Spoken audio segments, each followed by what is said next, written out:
And in the previous episode, we looked at capability through the lens of technology, digital fluency, and artificial intelligence. But capability is not built by tools alone. Beneath skills, systems, and innovation lie deeper foundations: emotional balance, physical well-being, and the ability to sustain performance over time. This episode turns to those human foundations. It brings together two articles that remind us of a simple truth.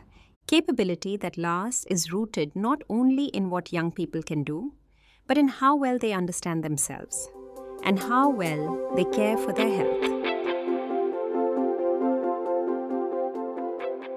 EQ in building capabilities in youth. Based on the article by Mr. Joseph George P., when we talk about preparing young people for the future, the conversation often centers on skills, credentials, and performance. But in his article, Mr. Joseph George P. reminds us that something more fundamental sits beneath all of this: emotional intelligence. The world young people are entering today is marked by constant disruption. Careers are less predictable, expectations are higher, and social pressures are more intense than ever before. In such a context, cognitive ability alone is not enough. What determines whether young people adapt, lead, and endure is their capacity to understand emotions in themselves and in others, and to act with awareness, restraint, and integrity. Emotional intelligence, as he presents it, is not about being expressive or sentimental. It is about being emotionally informed. At its core, it involves self-awareness, recognizing one's emotions, strengths, and limitations, and self-regulation, the discipline to respond thoughtfully rather than react impulsively. These inner capabilities shape how young people handle pressure, criticism, failure, and uncertainty. Mr. George places particular emphasis on resilience and grit. Resilience is not the absence of difficulty, but the ability to recover, adapt, and continue. Grit complements this: the perseverance to remain committed to long-term goals when progress is slow. Together, they enable young people to face setbacks without losing direction or self-belief.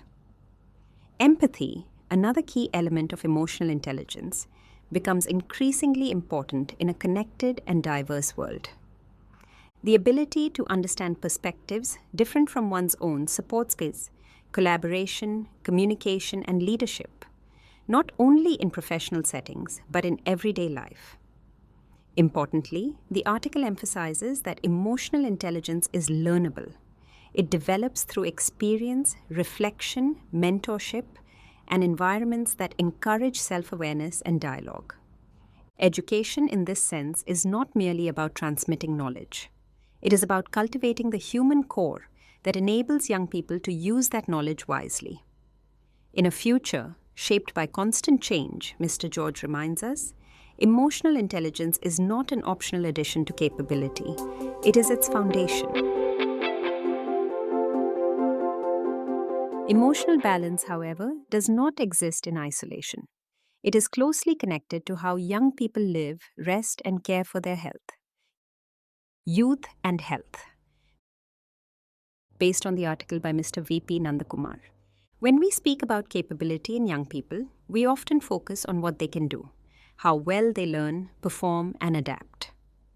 In his article, Mr. V.P. Nandakumar draws attention to something more basic, yet often overlooked: health.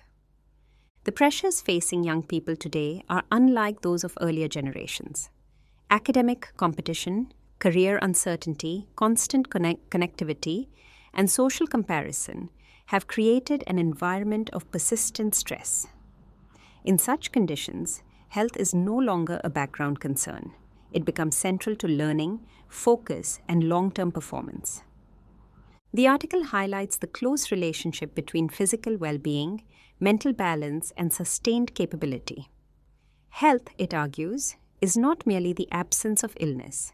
It is the presence of energy, emotional stability, and the capacity to engage meaningfully with daily demands.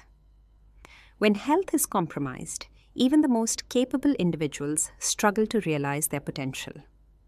Lifestyle-related concerns, irregular routines, poor sleep, limited physical activity, and unmanaged stress are particularly significant among youth. If left unaddressed, these patterns shape habits that extend into adulthood, influencing resilience, productivity, and quality of life. The article also emphasizes the importance of mental health awareness. Emotional strain and burnout often remain unspoken, especially among young people who feel pressure to appear capable and composed. Creating environments where well-being can be discussed openly, without stigma, becomes essential not as a response to crisis, but as a preventive foundation. Responsibility, the article suggests, does not rest on individuals alone. Families, educational institutions, workplaces, and communities all play a role in supporting healthy routines, balanced expectations, and access to care. Health in this sense is a shared responsibility. At its core, the message is clear. Sustainable capability cannot be built on exhaustion. Long-term achievement requires bodies and minds that are supported, not strained. In a world that demands constant adaptation, health becomes not just a personal concern, but a strategic foundation for the future. Together, these two perspectives remind us that capability is not only about staying skilled or informed. It is about remaining balanced, resilient, and well, emotionally and physically. In the next episode, we turn outward, examining how these capabilities translate into professional life and industry through the lens of core competencies and the evolving healthcare sector. You've been listening to Management Voice, the audio edition, brought to you by the Treasure Management Association.